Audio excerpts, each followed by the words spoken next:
নমস্কার বন্ধুরা, দোলনের রান্নাঘরে আমি আপনাদের স্বাগত জানাই। বিকেলবেলা চায়ের সাথে স্ন্যাক্স সবারই ভালো লাগে, তাই আজকে আমি আলুর চপের রেসিপি আপনাদের সঙ্গে শেয়ার করব। সবার আগে চপের জন্যে 4টে আলুকে জল এবং অল্প নুন দিয়ে সেদ্ধ করে নেব।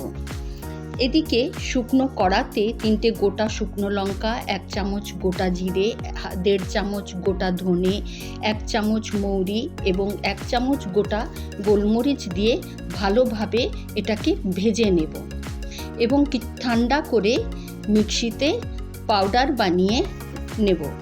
এই মশলা গুঁড়োটা আপনারা বানিয়ে জারে রেখেও দিতে পারবেন।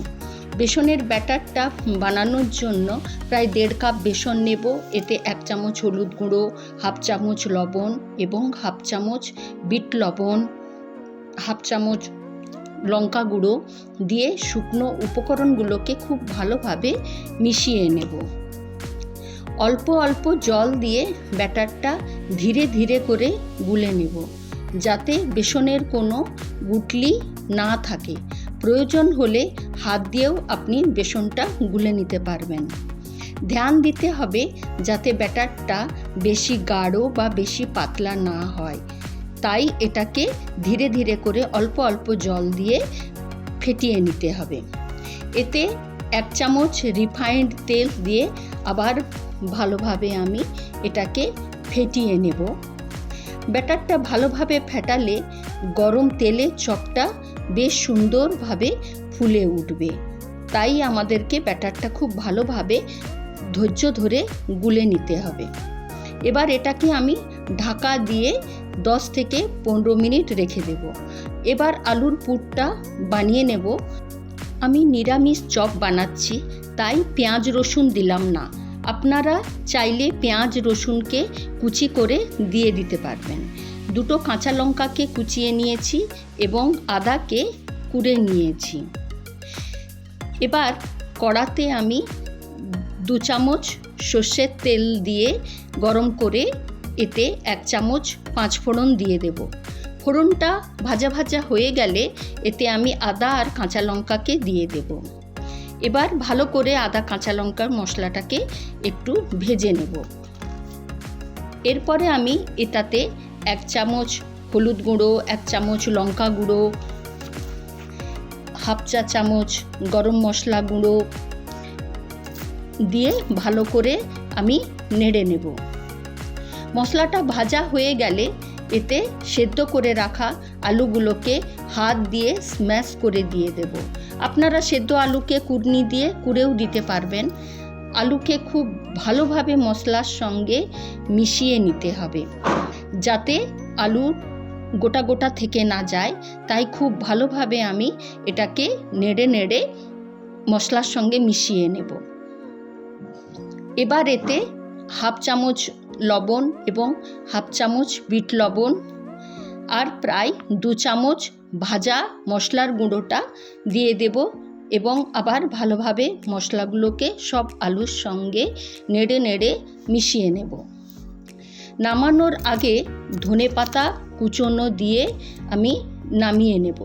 পুরটাকে শুকনো করে নাড়তে হবে, যাতে সেদ্ধ আলুর জল না থেকে যায়। ভালোভাবে ধ্যান থেকে ধীরে ধীরে নেড়ে এবার একটা থালায় পুরটাকে আমি দিয়ে ভালো করে ওটাকে ছড়িয়ে চামচ দিয়ে ঠান্ডা হতে দেব। পুরটা ঠান্ডা হয়ে গেলে বেসনের ব্যাটারটাতে 1/4 চামচ খাবার সোডা দিয়ে খুব ভালোভাবে আবার ফেটিয়ে নেব।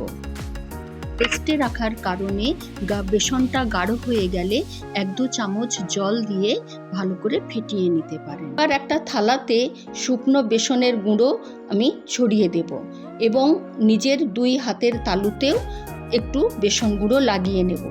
এবার পুরটার থেকে একটা ছোট লেচি নিয়ে গোল বলের মতো করে 2 হাতের সাহায্যে চ্যাপ্টা করে শুকনো বেসনের গুঁড়ো লাগিয়ে রেখে দেব।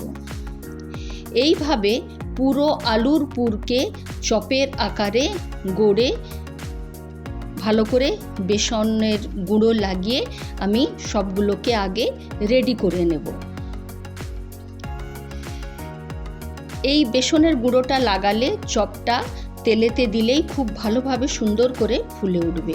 এরপর একটা চপ নিয়ে বেসনের গোলাতে ভালো করে ডুবিয়ে আর গরম তেলে এটাকে আমি ছেড়ে দেব। এইভাবে একটা একটা করে চপ বেসনে ডুবিয়ে তেলে ছেড়ে দেব।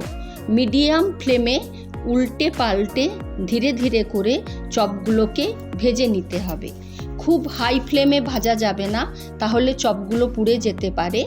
ধীরে ধীরে প্রায় 6-7 মিনিট ধরে চপগুলোকে আমি মিডিয়াম ফ্লেমে ভেজে নেব। এই রেসিপিটা ভালো লাগলে বন্ধুরা প্লিজ লাইক, শেয়ার এবং কমেন্ট করবেন এবং আমার চ্যানেলটা সাবস্ক্রাইব করবেন। আবার আমি নতুন রেসিপি নিয়ে আপনাদের সামনে আমি হাজির হব। চপ ভাজা আমাদের হয়ে গেছে। এরপরে সেই তেলেতে আমি কাঁচা লঙ্কা কয়েকটা চিড়ে ভেজে নিয়েছি। এই চপ চা, সস বা মুড়ির সঙ্গে আপনারা পরিবেশন করতে পারবেন। নমস্কার।